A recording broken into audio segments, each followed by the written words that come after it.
Morning everybody. As you can see outside, it is very dark. I bring the camera onto myself. You could see that it's kind of scary movie dark in the car as well. So, deep thoughts from the dashboard here. Thinking about this week, Monday, and all the events that are going to be happening at school. It's our first full week of school, even though it is the last week in September, which has certainly started things off in kind of a bumpy way. Things don't really seem in place yet for me as the teacher, so I can only imagine that it probably feels that way for students as well. In my AP class, we are going to be, full speed ahead. Today we're going to be doing a modeling lesson using Emily Dickinson, and then tomorrow there'll be a poet study where kids will be doing the same thing but with different poets in the classroom and doing presentations on Wednesday. And then Thursday they'll have time to work on their tutorials in class, and then Friday they're going to be workshopping their first papers.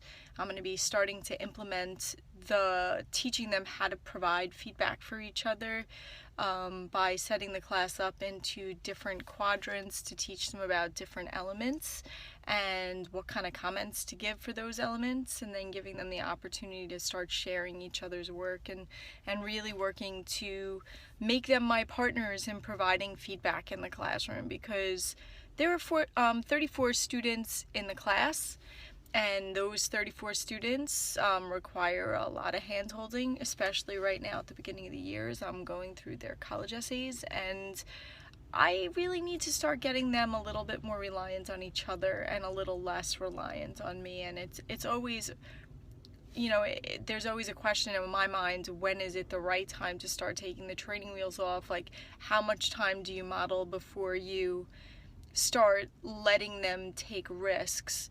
And I think 1 or 2 modeling activities is good, but then you kind of gotta let them wobble a little. Like, if we're going to use the metaphor about the bicycle and they're using training wheels when they're having the modeled behavior, I think sometimes you just have to take off the training wheels and set them free.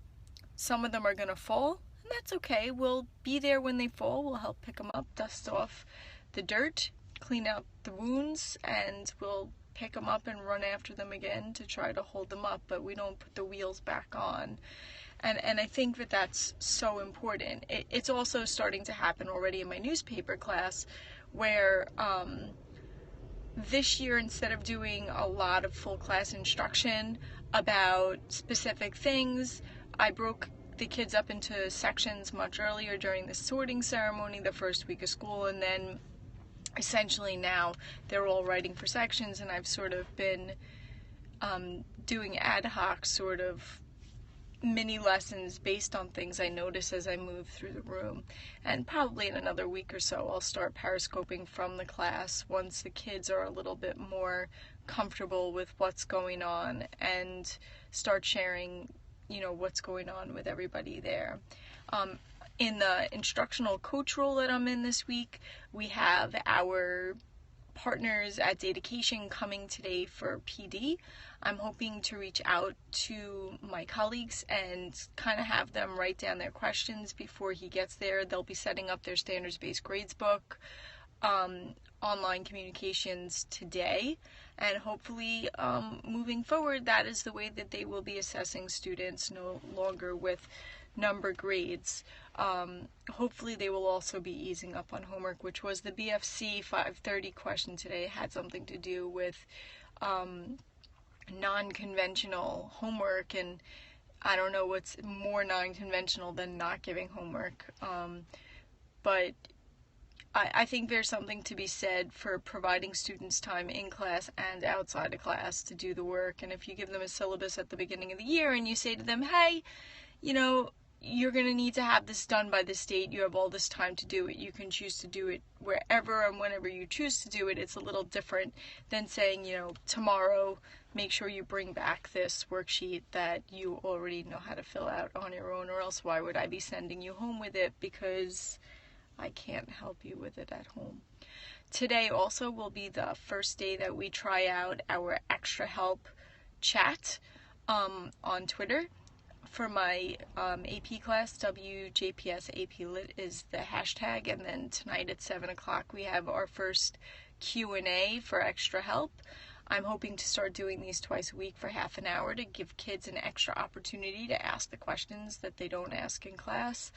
And, we'll see how it goes. There's always that experiment of things that are going on. But today, I really want to celebrate Monday, give the kids an opportunity to shine. I hope you all do the same. I hope you take the opportunity to take a risk and really do something spectacular. Have a super duper day, and if you have any ideas or thoughts about what you want me to talk about in the future, please reach out to me at Miss Sackstein on Twitter, or through my blog, or through G+. Hope everybody's having a super duper day.